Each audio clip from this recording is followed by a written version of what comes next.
Repacking the product, reinvent the market. Usha மேடத்தை நான் ஈரோட்டில் பார்க்கும்போது அவங்க வந்து எனக்கு ஒரு பேக் கொடுத்தாங்க. நான் உங்களோட முதல்ல சொன்னது என்னன்னா, அவங்க ப்ராடக்ட்லாம் நான் டேஸ்ட் பண்ணலை, உங்கள் பேக்கேஜிங் ரொம்ப நல்லா இருக்குது இல்லையா? அப்போ இந்த பேக்கேஜ் நல்லா இருந்தால் உங்களோட ப்ராடக்ட் நல்லா தான் இருக்கும் அப்படிங்கிற ஒரு இதுதான் இன்னைக்கு வரைக்கும் இந்த ரிலேஷன்ஷிப் எடுத்து வந்துட்டு இருக்குன்னு வச்சுக்கலாம். இந்த இதுக்கு ஸ்பான்சரும் அவங்க தான். ஸோ அவங்க ப்ராடக்ட் தான் நான் போட்டிருக்கிறேன். ஸோ நீங்கள் என்ன பண்ணணும் அப்படின்னா, ஒரு 3 உதாரணம் சொல்கிறேன். இந்த மேகி ஒரு சாதாரண சேமியா அப்படிதானே, அவன் எப்போ சூப்பர் ஹிட் ஆகுறான், அவன் 2 மினிட் மேகியா மாறணும். அதுக்கு முன்னால மேகி இருந்ததா? இருந்தது. எல்லாரும் மாதிரி ஒரு சேமியா கம்பெனியா அது இருந்துச்சு. அது 2 மினிட் மேகியா மாறும்போது இல்லையா, அது வேற லெவலுக்கு போகும். பேப்பர் போட் அந்த பேக்கிங் நீங்க பார்த்துருக்கீங்களா? எல்லா நியூஸ் கம்பெனி ஒரு ப்ரீமியம் இது. எங்க ப்ரீமியமா அது மாறுது? பேக்கிங் தான் இல்லையா?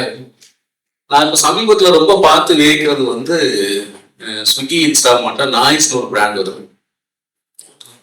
பிரமாதமான பேக்கிங். நீங்க கூகுள் பண்ணி கூட பாருங்க, நாய்ஸ் ஃப்ரம் ஸ்விக்கி அப்படின்னு போடுங்க, இமேஜஸ்ல போங்க.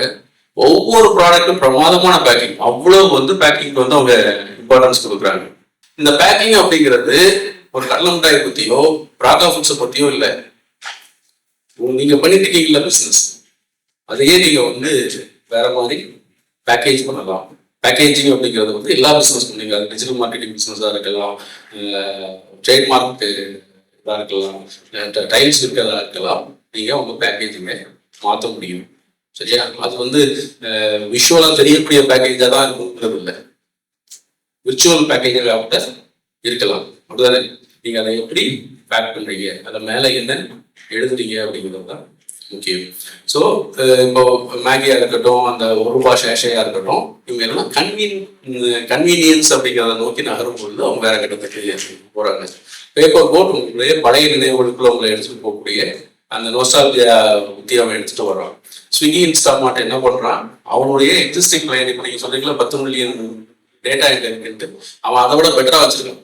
அந்த டேட்டாவை இன்னும் அழகாக கேப்சர் பண்ணி வச்சிருக்கிறான் இல்லையா? ஹைப்பர் பர்சன்டேஷன் வரும்போது சொல்றேன்.